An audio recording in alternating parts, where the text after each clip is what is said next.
receptor. What's a receptor? Oh no, we forgot during the break. Okay, does this look familiar? And oh, for people who are new to PHYL 142, haven't taken PHYL 141, all my lectures from PHYL 141 are available on my YouTube channel. So what if you're very confused and you're like, oh my god, what's sympathetic, what's parasympathetic, what's this neurotransmitters? You can go back to those lectures, but I'm not going to spend the whole time during this semester talking about that. But you can catch up there. Alright, so if you were here last semester, and hopefully you remember this, when you have the sympathetic nervous system, there are two sets of nerves that run from the spinal cord to a target organ or tissue. So if you have preganglionic neuron, your postganglionic neurons, and then there's your target tissue. So what happened? Well, remember you have the preganglionic neurons secreting acetylcholine, and then binds to nicotinic receptors. This triggers the postganglionic neuron to release epinephrine or norepinephrine, depending on the neuron, depending on the location. And this is released and binds to either alpha or beta adrenergic receptors.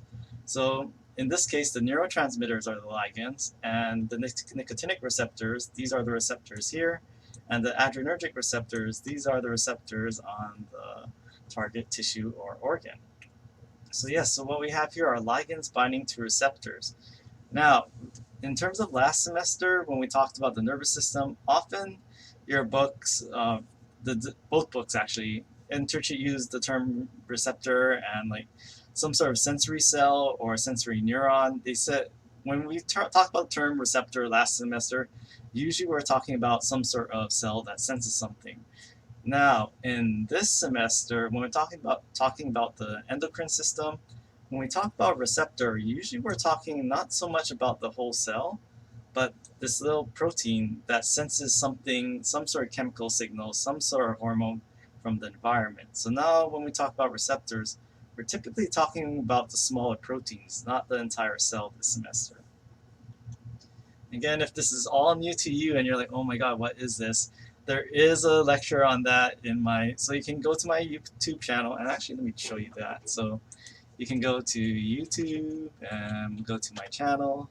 Yeah, so you can go to my playlist, and then I have everything regarding like neurotransmitters, sympathetic, parasympathetic, that is in the nervous system playlist.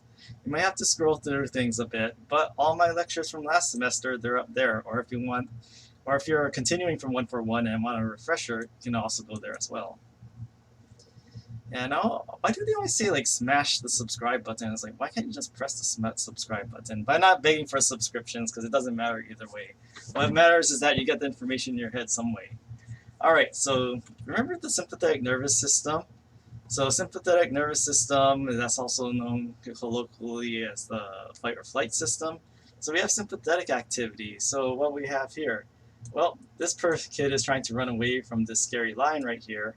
But what does the sympathetic activity do to drinking and resting and digesting? Well, it kind of amps up all the things like your heart rate, your breathing rate, respiratory rate, but it also puts the brakes on your digestive system and everything else associated with that digestive system.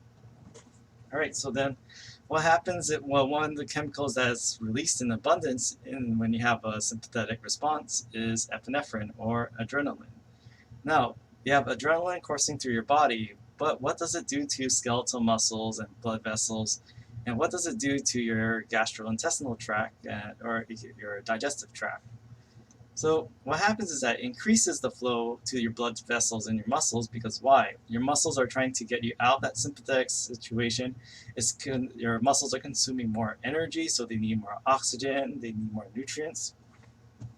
And then your digestive system, well, things like digesting your meals and absorbing things become less important in this situation, right? So you have the same chemical, but how does it cause different effects in different parts of your body? Well, here's the thing. So then what we have here is that we have two different receptors. So this isn't so much on the muscles themselves, but these are receptors on the cells lining these blood vessels. So when you have the alpha-2 adrenergic receptors, what it makes is that it increases blood flow to those areas. So what happens is that when you have epinephrine binding to alpha-2 receptor, that causes the blood vessels to allow more blood flow to the skeletal muscles. That's why you get increased blood flow to your skeletal muscles when you have the sympathetic activity. But for the blood vessels lining your gastrointestinal tract, what happens is that instead of diverting the blood to there, it actually shunts blood away from your digestive tract. Because why? Your blood is more important in terms of like, it's prioritizing your skeletal muscles, your lungs, your heart, more than your digestive tract. So it's going to pinch off the blood vessels so you don't have blood going to your stomach, your intestines, or any of the other digestive organs. There are more important things to address. So what happens is it diverts blood away from here by constricting it and closing it off, and then moving it toward the skeletal muscles. Yeah, so when when you're really nervous, does this reaction still happen? Again, sympathetic activity, yes, it's associated with stress and excitement and embarrassment. So all these stressful fight or flight situations, yes, those are involved with the sympathetic nervous system. All right, so then we talked about ligands and receptors, and so the ligands we'll be talking about mostly during this chapter are hormones. And then you have your hormone receptors. So these are proteins that bind to and are active, or actually should say, these are changed by when you bind to a hormone that causes a change in the cell's activity. So remember that I said in the previous lecture that hormones can theoretically go anywhere in the body, and why is that? Remember, what carries hormones throughout your body? Blood, right? And where does blood go? Everywhere, right? So hormones can theoretically go anywhere in the body. But receptors determine if a cell can respond to a hormone. So just like in that previous example, we saw two different receptors, the same hormone, but totally different effects. So not only does it determine if a cell can respond to a hormone, receptors also determine how cells respond to a hormone. So if there's a hormone and it's circulating throughout your body, but only certain cells have receptors to that hormone, only those cells will respond to the hormone.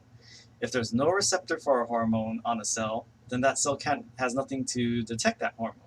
So no receptor, no response. So this is how your body is able to control not only so remember, hormones theoretically anywhere in your body, but whether a cell responds to it, it depends on the receptor. So now it's not just the hormones. Receptors are also important in determining the effect of a hormone. No receptor, no effect. Now, with hormones and cell signaling, again, here we have our cartoon cell right here. Now, cell signaling, basically at the very basic level, this is how your cells, it's like how you're able to sense your environment. Well, cell signaling is how your cell is able to sense its immediate environment and how it responds to it. And cell signaling is very complex because there are many changes, many chemicals that can cause a change in a cell, many different types of receptors. So two main routes in general. So where can you find these receptors? Well, I did show a receptor at the outer surface of a cell.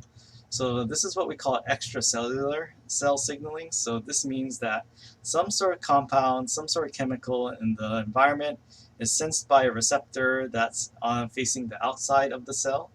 And then here we have our hormone binding to this receptor located on the outside of the cell, causing these cell signals.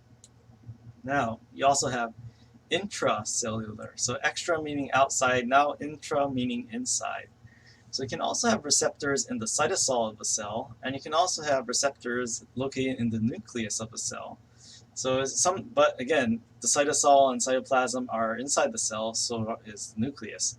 These are why they are called intracellular receptors. So some hormones are actually able to cross past the plasma membrane, or sometimes even cross past the nuclear envelope and into the nucleus. So it's very interesting that way. So you have extracellular with the receptors on the outside, but you can also have intracellular signaling as well.